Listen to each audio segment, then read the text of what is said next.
All right, so we're here to give 3 tips on strict pressing overhead.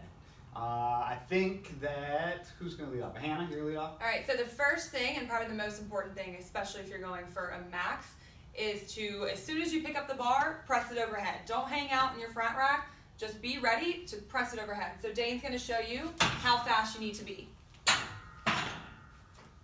Press. Nice. See how he's pushing his head through?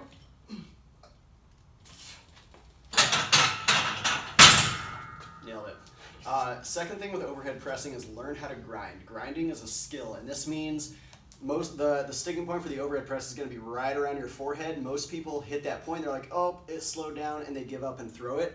Just keep pushing. If you hit your forehead, just keep pushing. It'll go up a little bit at a time, and then all of a sudden you'll be able to get it. And especially for overhead pressing, this applies for all this, but for whatever reason, overhead pressing, people just tend to give up instead of grind through. Keep grinding, your press will go up.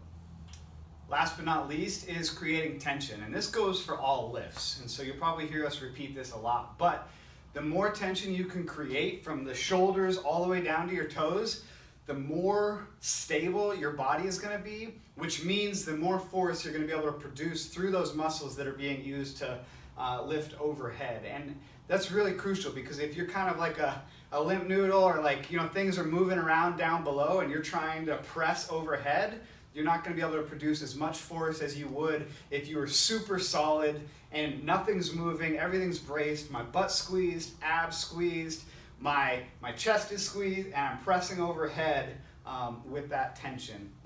So, 3 tips. Learn to grind. As soon as you pick up the bar, push it overhead. That's right, speed and tension. That's 3 tips. 3 tips.